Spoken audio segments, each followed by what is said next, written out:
কি গো, একটু তাড়াতাড়ি নাও, হোটেলে যেতে হবে তো। নাকি আজকে হোটেলে যাবে না? তা বললে হয় নাকি? হোটেলে তো যেতেই হবে, না হলে সংসার চলবে কি করে? এমনিতেই তেমন বেচা কেনা হয় না। হোটেল খুললে যা হয় তাই আর কি। তাহলে একটু তাড়াতাড়ি নাও, আবার গিয়ে রান্না করতে হবে তো। কটা বাজে সে খেয়াল আছে? এই যে হয়েই গেছে। হোটেলে যাওয়ার সময় ছেলেটাকে একটু স্কুলে ছেড়ে দিও।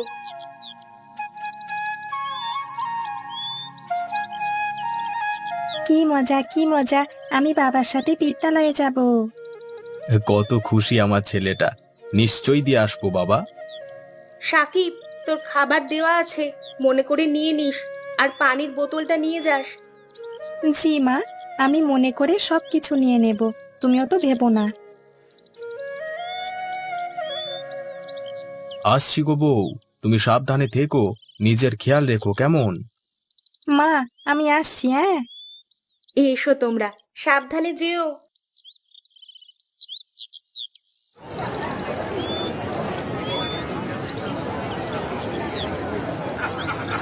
ধ্যাৎ তেরিকা, কয়েকদিন ধরে একটি হাঁসও বিক্রি হয়নি। এরকম ভাবে চলতে থাকলে না খেতে পেয়ে পথে বসতে হবে। এই তো একজন আসছে মনে হচ্ছে এইদিকেই।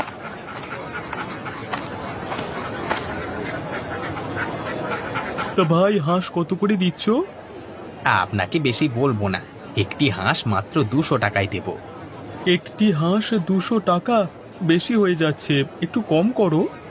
দাদা, হ্যাঁ, বেশ বড় বড় সাইজের হাঁস আছে, দেখুন না। 200 টাকা দিতেই হবে দাদা। 150 টাকা দেবো, যদি হয় বলো, না হলে আমি অন্য দোকান থেকে দেখে নিচ্ছি। হ্যাঁ দাদা, আপনি আমাকে 180 টাকা দিন, তাহলেই হবে। কিছু বউনি হয়নি দাদা। আমি 150 টাকার বেশি দিতে পারবো না, বলে দাও, না হলে আমি চললাম। তাই দেন, কি আর বলবো বাবু।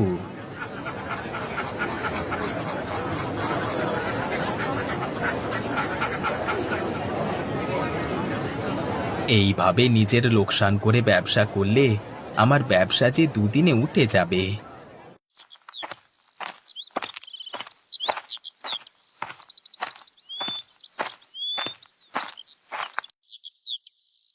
সাকিব, বিদ্যালয়ের ভেতরে যা, আমি হোটেলে যাচ্ছি।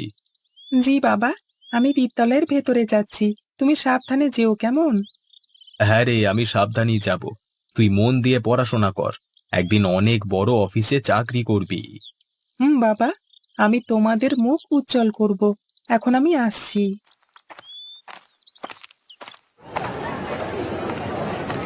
আজকে কি রফিকুলের হোটেল খুলবে না নাকি? এত বেলা তো সে করে না। বাড়িতে কোনো সমস্যা টমস্যা হলো নাকি?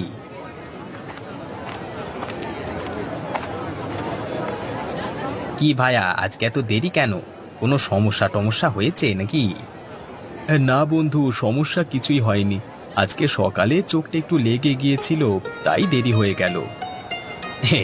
ও, ঘুমিয়ে পড়েছিলে তাই তো? হ্যাঁ বন্ধু, ঘুমিয়ে পড়েছিলাম। তোমার কি কিছু বেচা কেনা হলো?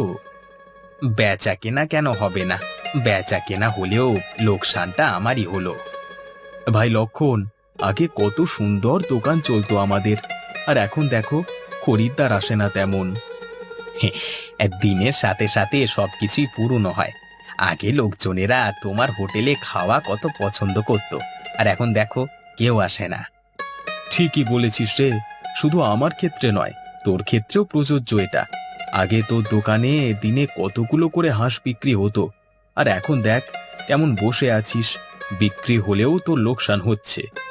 হ্যাঁ, কয়েক বছর আগের কথা ভাব, প্রত্যেক দিন তুই আমার কাছ থেকে কতগুলি করে হাঁস নিতিস বলতো, তোর হোটেলে রান্নার জন্য। এখন তো আর হোটেল তেমন ভাবে চলে না, তোর থেকে হাঁস নেব কিভাবে?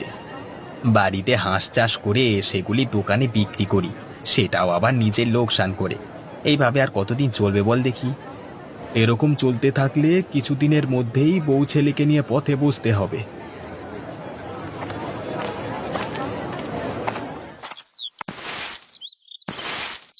দিদি, কেমন আছো?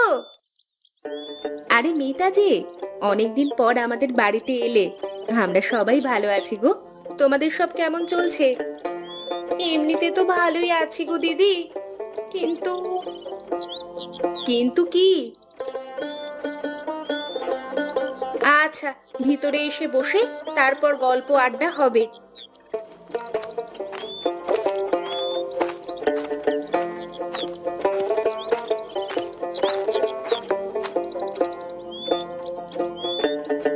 সবকিছু তো ঠিকঠাকই আছে গো দিদি, কিন্তু আমার স্বামীর ব্যবসাটা ভালো চলছে না। শুধু তোমার নয়, রফিকুলের ব্যবসারও ওই একই হাল। কোনোদিন বিক্রি হচ্ছে, আবার কোনোদিন হচ্ছে না, এইভাবেই চলছে। এই রকম চলতে থাকলে খাবো কি বলো তো? তোমাদের তো তবু কোনো সন্তান নেই, কিন্তু আমাদের তো সাকিব আছে, তারও তো আবদার মেটাতে হয় বলো।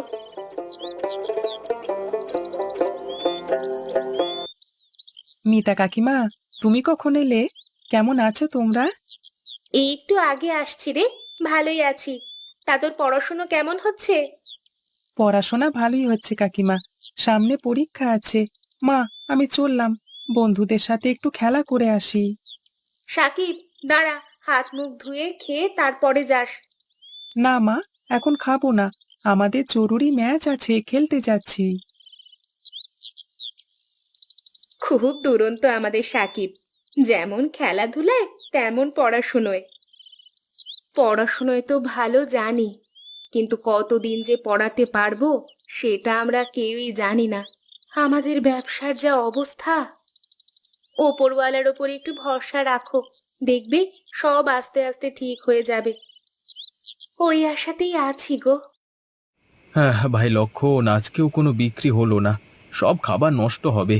এইভাবে রোজের লস খেয়ে যাচ্ছি। আজ আমার একটি হাঁস বিক্রি হয়েছে, তাও আবার অর্ধেক দামে। দারুণ ব্যবসা হচ্ছে। হে ওপরওয়ালা, কি যে হবে আমাদের, রক্ষা করো তুমি।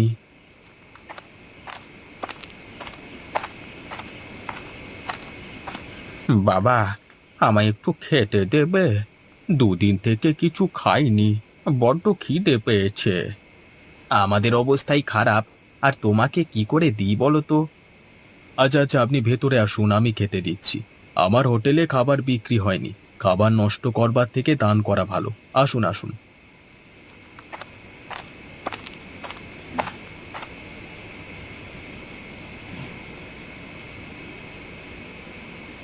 বাবা, তোমাদের আর্থিক অবস্থাও তো ভালো না, তাও তুমি আমাকে বিনামূল্যে খাওয়াবে? যা খাবার বেঁচে আছে, মানে পুরোটাই তো পড়ে আছে, সবই তো ফেলে দিতে হবে। ফেলে দেওয়ার থেকে তোমাকে দেওয়া ভালো, তাহলে কিছু পুণ্যি হবে।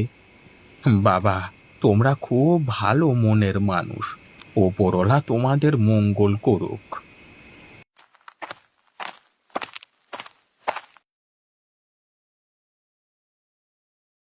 কি গো, আজকে কেমন বিক্রি হলো? আর বলনি বউ, আজকে একটি মাত্র হাঁস বিক্রি হয়েছে, তাও আবার অর্ধেক দামে। সে কি গো, তুমি তো লোকসান করে ফেললে। কি আর করব, খাওয়ার জন্য তো টাকা লাগবে, যতদিন এইভাবে চলে আর কি।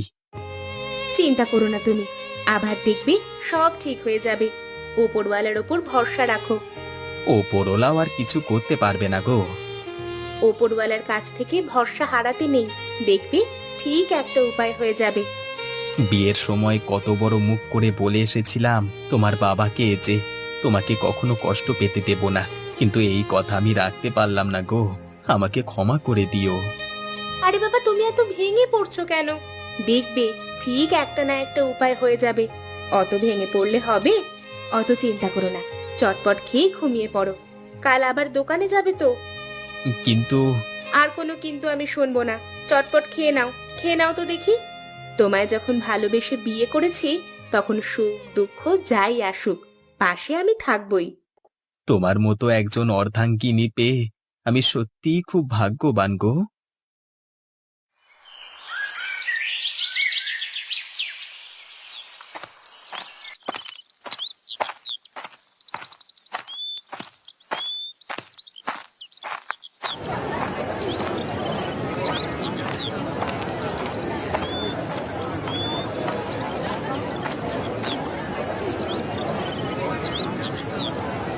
কি ব্যাপার, আজকে লক্ষণ এখনো দোকান খোলেনি? অন্যদিন তো আমার থেকে আগে এসে দোকান খুলে ফেলে। আবার কোনো বিপদ হলো না তো?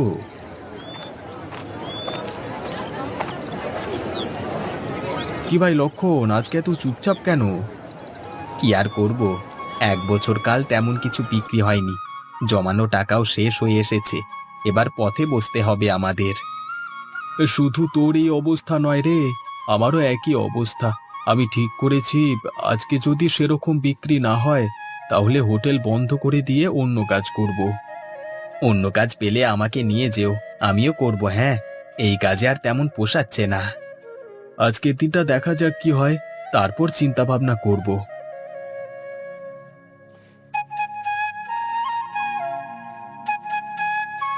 ভাই, খুব ক্ষুধা লেগেছে, তাড়াতাড়ি খেতে দাও তো। যা টাকা লাগে দিয়ে দেব। আপনাকে কি খেতে দেব? যেটা তাড়াতাড়ি হবে সেটি নিয়ে এসো। খুব ক্ষুধা লেগেছে, টাকার চিন্তা করতে হবে না, আমি সব দিয়ে দেব। হাঁসের মাংস আর ভাত রান্না করা আছে, ওটাই নিয়ে আসি। হ্যাঁ হ্যাঁ, তাই নিয়ে এসো।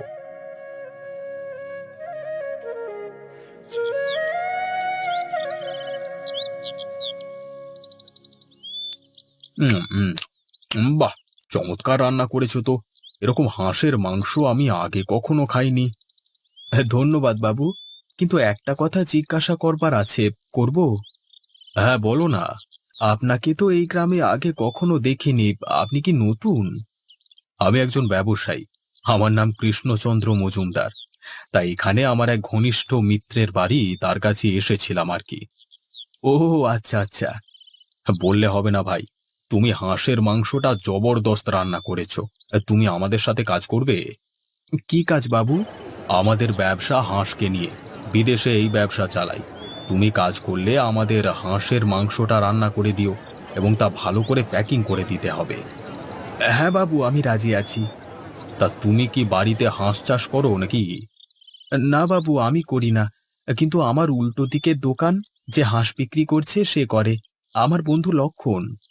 তা তোমার বন্ধুকে একবারটি ডাকো।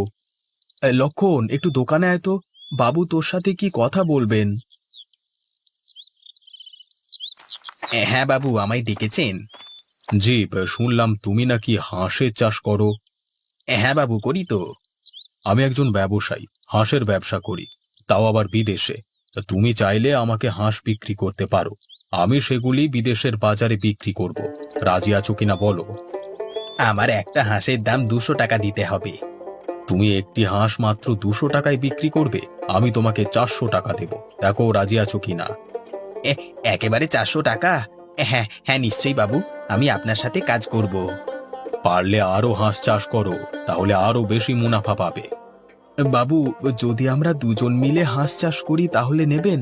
আপনাদের রান্না আমি করে দেব। হ্যাঁ, কেন নেব না? আমাদের যত বেশি হাঁস দেবে তোমরা, তত আমাদের লাভ, এবং তোমাদেরও লাভ। বিদেশের বাজারে ভালো দাম পাওয়া যায়। বাবু, তাহলে আমরা গ্রামে থেকেই এই ব্যবসা করতে পারবো আপনাদের সাথে? হ্যাঁ পারবে। তাহলে ওই কথাই থাকলো, আমাদের সাথে তোমরা ব্যবসা করছো, চিন্তা করো না। মাসের শেষে দেশের মতো সব টাকা তুমি পেয়ে যাবে। আর হ্যাঁ, তোমার খাবার কত টাকা হয়েছে? বাবু, আপনাকে আর টাকা দিতে হবে না, আপনি আমাদের এত বড় উপকার করলেন, এতেই আমরা সুখে থাকবো। এইভাবেই রফিকুল ও লক্ষণ দুই বন্ধু মিলেমিশে ব্যবসা শুরু করে। গ্রামে থেকেই তারা হোটেলও চালায় এবং হাঁসের চাষও করে। তাদের জীবনে আর কোনো দুঃখ থাকে না, সবাই খুব হাসি খুশিতে জীবনযাপন করে। সপ্তাহে একদিন গরুর গাড়ি করে তারা খাবার রান্না করে আর হাঁসগুলি পাঠিয়ে দেয়। মাসের শেষে একটা মোটা অঙ্কের টাকা পায় তারা। এইভাবেই রফিকুল ও লক্ষণের ভাগ্যচক্র পরিবর্তিত হয়।